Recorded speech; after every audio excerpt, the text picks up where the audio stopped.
Welcome to the Libertarian CounterPoint. I'm Richard Fields. On the program today we have with us Larry Weitzman, political and auto columnist at the Placerville Mountain Democrat, and John Cameron, author of ReWire and ReKill, a couple of fine novels that you can get on Amazon. Yes, you can. And the big topic this past week has been the climate summit. Jerry Brown, is going to the climate summit. He delayed his appearance by a day in order to deal with the San Bernardino killing. I'm not sure what he's doing there, but he's going to talk about global warming and eco stuff at the climate summit.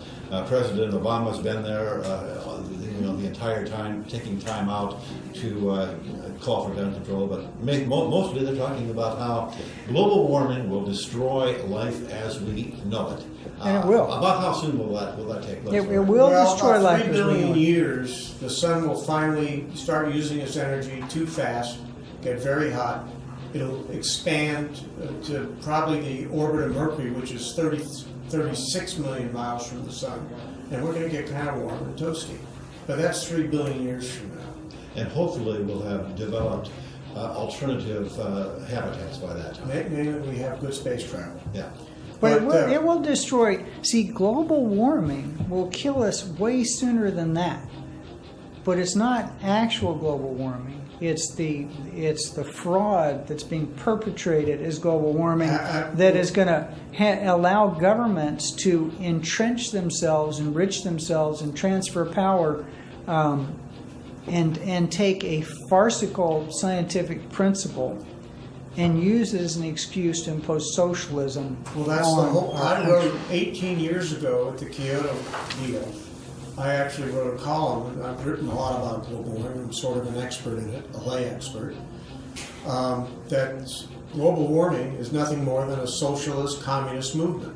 I wrote that 18 years ago. Environmentalists are nothing but watermelons.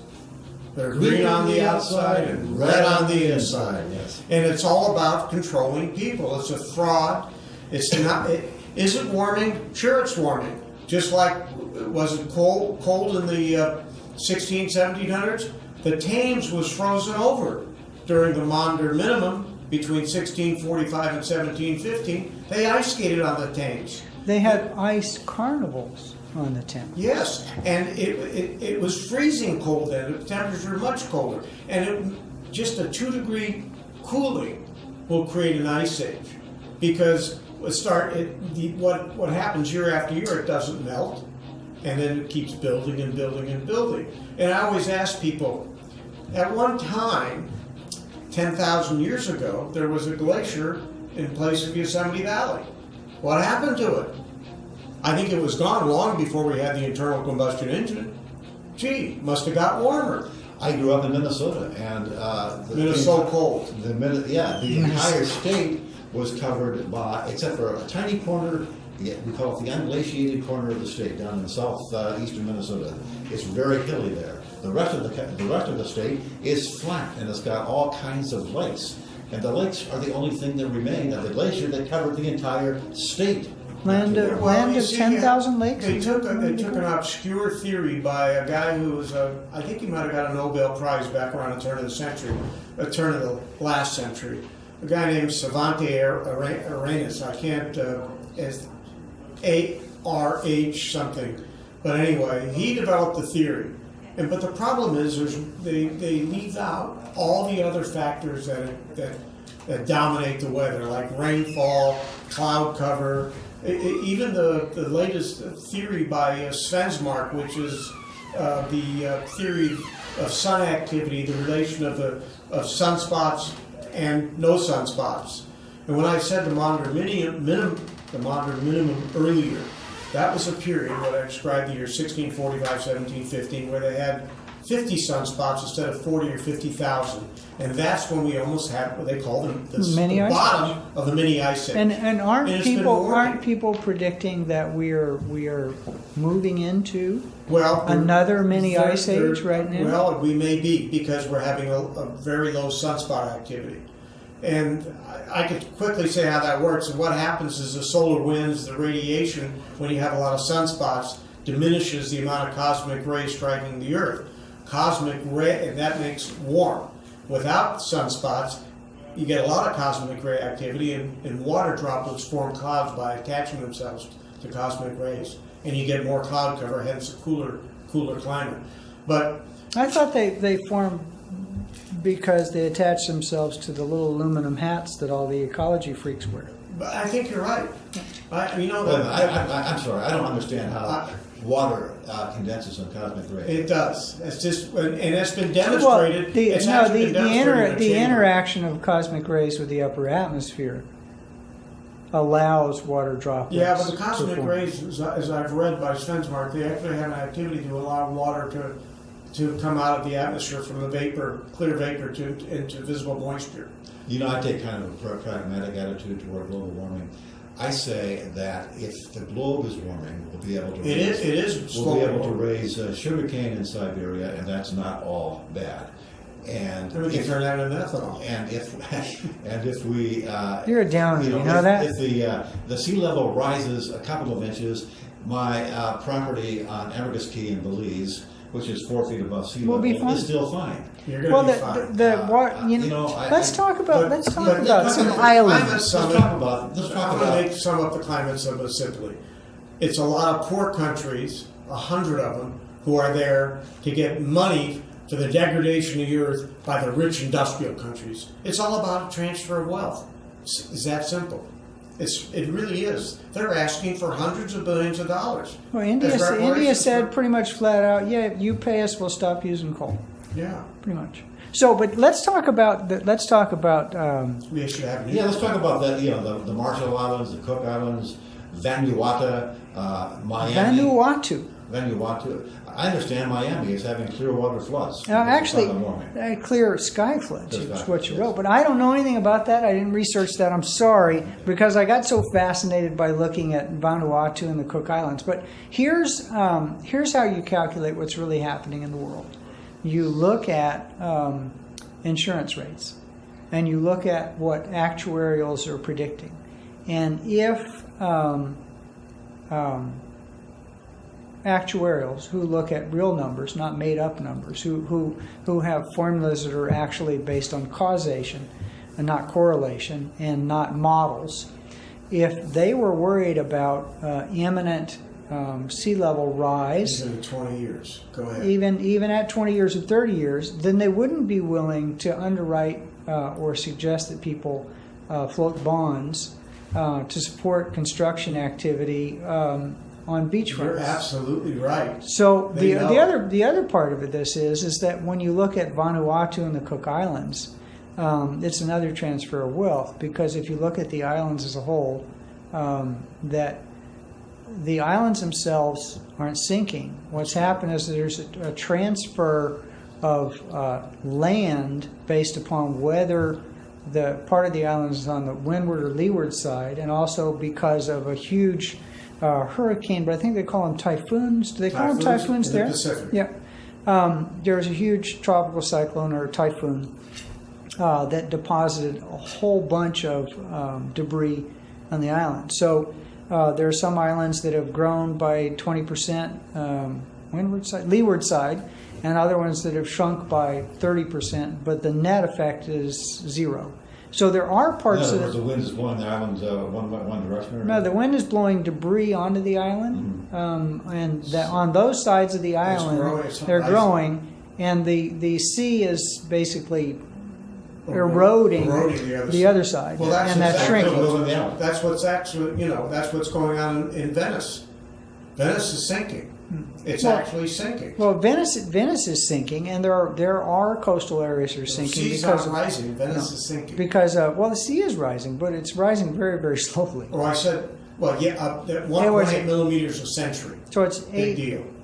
1.8 millimeters a year. It's 8 inches a century. Was that 8 inches a century? Maybe that 100 millimeters is more than. No, that's about 8 inches. That's right. Yeah. So the sea is rising, but all this stuff about sea ice melting and us having to learn to do the back. Sea ice is not. Sea ice doesn't mean anything, because the elevation of the ocean is already determined by the displacement of the sea ice. But it's the ice on Antarctica, which is 90%, and Greenland, which is about 9% Earth's freshwater supply. That's growing.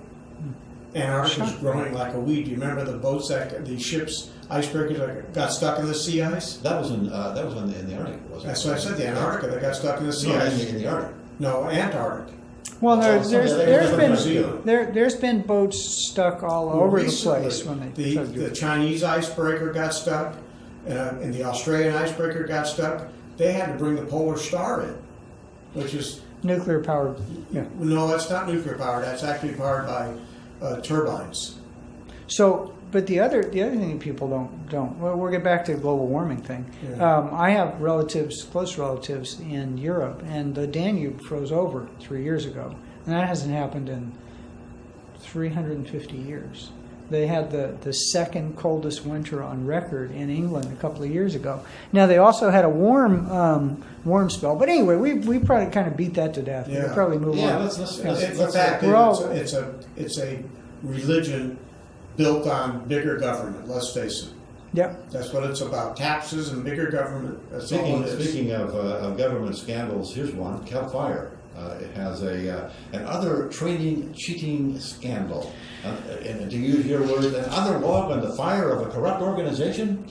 What say you? What say I? Well, you know, when it has to be juicy when the Bee writes a nice, I think, 6-page on it, and CalFire has been guilty of so many things that it's frightening. If you want, if our I think we have 4 people in our audience this evening, maybe 5. No, I don't know how many people are watching, but if they'll Google or use some other less efficient source to find information, they need to look at something called the Silver Lake Fire, and you'll find exactly how corrupt CalFire is. CalFire in that investigation basically suppressed evidence and created false evidence to try to find the biggest cow to milk corporation so that they could be repaid for all the money that was spent fighting the fire.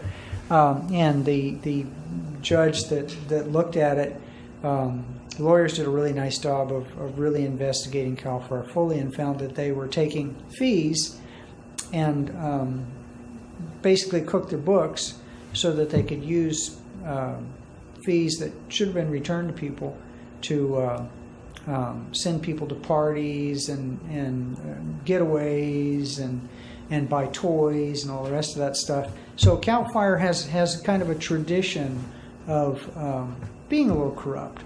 And the thing about it is firemen, you know, we see firemen and we smile. They're the people that come help us and all the rest of that. And we kind of stop there and don't look a little bit further. But at the CalFire Training Center, according to many sources, the instructors have been, in essence, cheating to get people to pass, giving students answers, throwing out test scores that students did poorly on. They're doing with the data in the test scores what NASA does with temperature data. So they're cooking the books, and this is just kind of an example of what happens in so many government organizations. They're not held accountable, and they operate above the law, around the law, through the law, over the law, but certainly not according to the law. And this is just one scandal. Maybe they operated in Alvarado County at one time. Yeah, they could. They do all over the place. But the other thing that's going, you want to look at corruption. Look at the numbers of people who retire with medical disabilities from fire departments. And the medical disabilities are not from burns, they're not from broken limbs, they're from backs. And the nice thing about a back... Maybe spending too much time sitting and not time moving. No, they're on their second job, which is construction. Or they're running marathons or down at the gym lifting weights or surfing or whatever. But I'm not saying they all do that. I know some firemen that are pretty nice guys.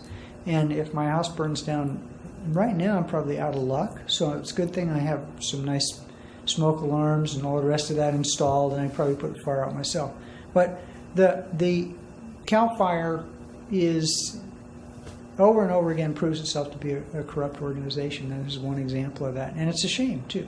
You know, it's just a shame that people think about fire protection and they think about firemen as good guys coming to help.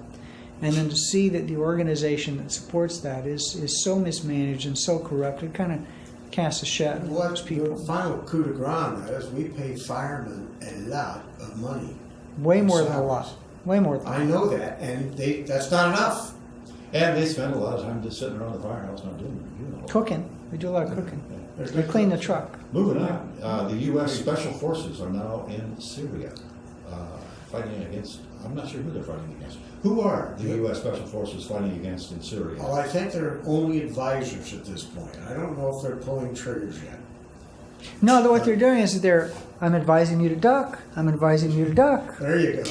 Yeah. But they're supposedly advisors, but to put 450 advisors in to me is dangerous. You know, if you're going to fight a war, you beat up the other side till they say uncle. Not. But my theory is that those unfortunate 450 are there to be sacrificed so that the American people will allow themselves to be maneuvered into sending a larger force.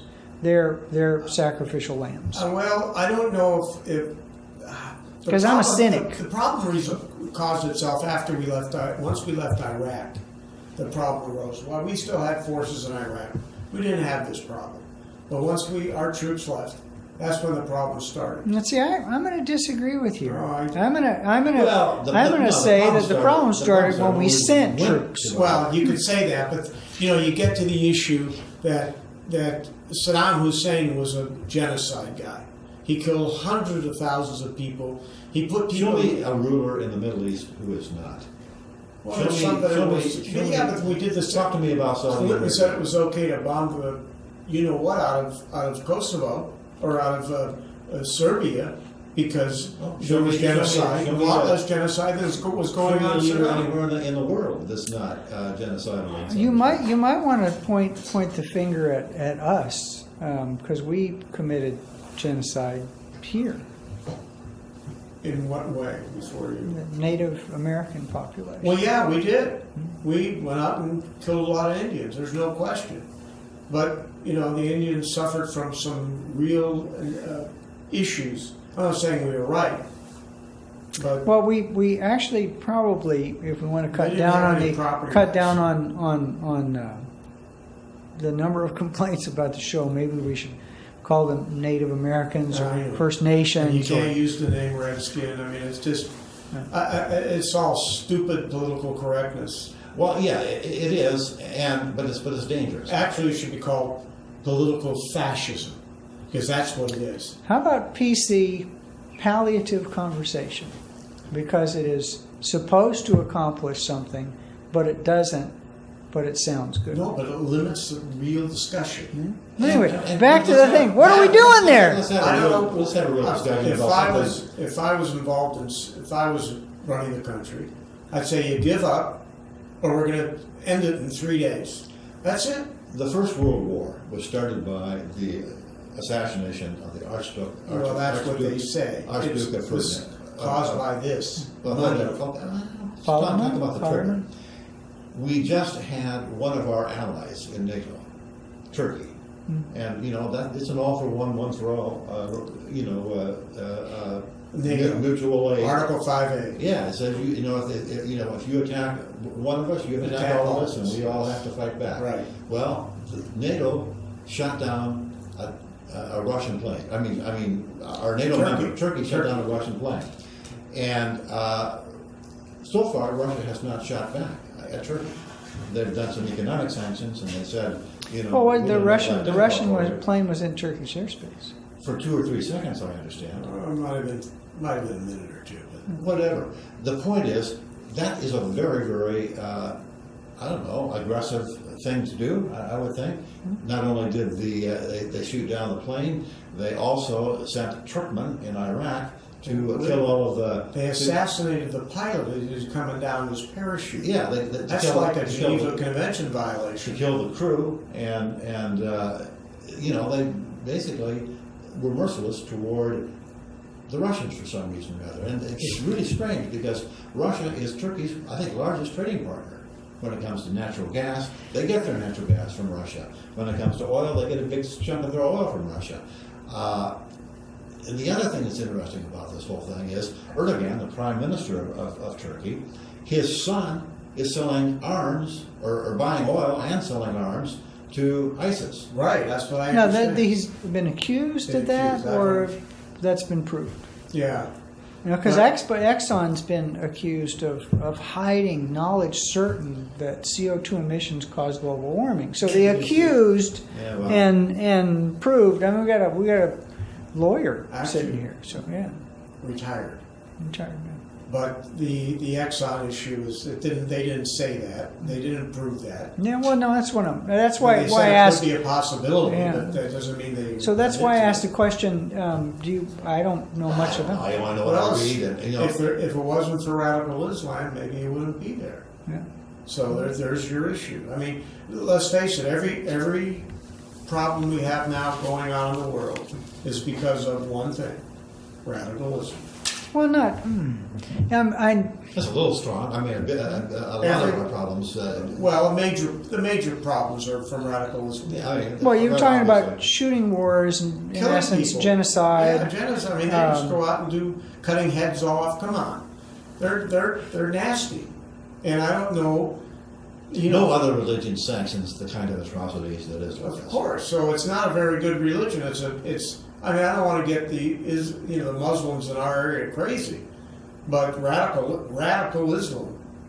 Well, is radical any religion is Yeah, a problem. radical Mormonism, for God's sake. No, they don't go out. They would. How many radical Mormons cut heads off? None anymore. They never cut heads but off. none anymore. How do you know? Historically, I they doubt did. Historically, they ambushed people who were non-Mormons that came into their territory. Disguised as Redskins. They don't do it anymore. Redskins. I'm sorry, Indians. Native Americans. I'm in big, deep trouble here. You're not politically a political fascist. Yeah, Your yeah. language. Anyway, the point is, any religion taken to an extreme, whether it's the Christianity before the Reformation, during the time when the Catholic Church was the end all and be all. They used the rack, and they basically killed anybody that didn't agree with the Catholic. The Colosseum. You remember the lions and the gladiators? Well, My point is, you got to have a little bit of sense when you're talking about religion. And any religion, I don't care what it is, that hasn't gone through a reformation or a liberalization, open-mindedness. If you stick to the very, very hardcore fundamentalist principles in the Quran, it's bad. If you stick to the very, very fundamental principles in the Old Testament, also bad. If you did that, then all these businesses open on Sunday should be killed. The people who are working on Sunday should be killed. It's according to the Old Testament. I'm not sure the blue laws are. No, what I'm saying is according to the Old Testament. Do you look at the Old Testament? Stone people for adultery. The point is, most Muslims are fine people. I know a lot of them. My oncologist is. Most. But there's a few that aren't. And there's getting to be more and more. And the reason there's getting to be more and more is because we're bombing the hell out of their relatives in the Middle East. I don't think that's the issue. I think getting welfare in Europe. I think, in France, they polluted their country effectively. They allowed these people in, they set up ghettos, they have their own government. The police don't go into some of the sections in Paris because they're afraid. And They don't go into some areas of Stockton either, but that's not because there's religious fanatics in it. That's different. That's because we. Well, let's move on to California. We've had our own excitement in San Bernardino this week. Kind of terrible. Again, allegedly, and Muslim. It's looking more and more that way. Well, so far all I'm seeing is that I have some friends. I have people that you might call associates because I've been in the same room with them that are pretty freaking radical about things, but that doesn't mean I'm a radical. And if their last name is O'Rourke and my name is Cameron, because we have Scottish surnames? Does that make me Scottish radical? That nothing has been proven yet. No. And you, as a former, lawyer, There's a lot of evidence so far. I'm seeing a lot of smoke, but I'm not seeing any fire. Well, whatever. But whatever happens, what bothers me, a good friend of mine and yours, his brother was killed in the shootout in San Bernardino. who is that? I'm not at liberty to say right now, but it'll come out in the Okay. future. But the point is, it was whether this thing was whatever it is, it's bad. Well, is the solution to have more guns, less crime? What John Lott says. I mean, you knew John Lott. I knew John. Tell me whether you think his thesis is correct. His thesis, he works with data, and that data, if it's accurate, and I believe it to be, he's absolutely right. In counties that have shell issue requirements, if you're a good character, you get a CCW, concealed weapon permit. The crime has gone down markedly. It's just fallen off the table. In counties where they don't, it remains high. The data is clear. And what's interesting, that most people have never seen John Lott, but when I first met him, he looks like the guy Fred McMurray from the movie Flubber. I mean, the guy looks like a real professor, if you understand what I'm saying. Well, he had to work really hard to get that data because nobody would give it to him. No, that's right. And it's required to be kept, and it's not. He analyzed about 3,000, 3,000 counties? 52 counties. That's what the amount of counties. And the data was so clear. And that's what he didn't go in looking for that. He just analyzed the data. You're just looking at it. And the problem is that my brother is a retired reserve deputy from L.A. County Sheriff's Office, and he's worked 30 years. He was actually almost a full-time guy relative to all the hours he wrote. And he said, people have a gun when they go to point it at somebody. It's like this. It's very hard to shoot somebody, even at 15 feet, 10 feet. You miss because it's hard to pull the trigger. So Lott's correct, but one of the things that would be really good if people would really get trained in how to use it and who to recognize the bad guy is and that kind of stuff. And that's what police get to know. The police are very good at that. They get such training.